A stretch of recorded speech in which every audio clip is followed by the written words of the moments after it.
Toss জিতে বাংলাদেশের ভারপ্রাপ্ত অধিনায়ক তাওহিদ হৃদয় বললেন, উইকেট ব্যাটিংয়ের জন্য খুব ভালো এবং বড় স্কোর গড়তে চান তারা।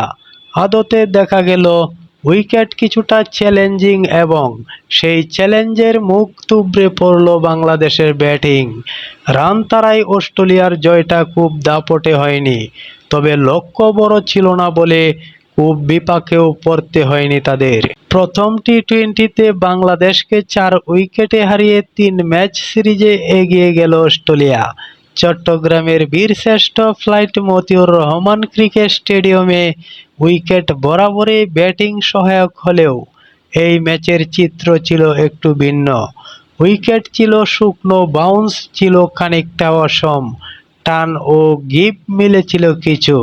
এসবের সঙ্গে যোগ হয় বাংলাদেশের ব্যাটসম্যানদের এলোমেলো ব্যাটিং। 3 অস্ট্রেলিয়ান স্পিনারকে সামলাতেই পারেননি তারা।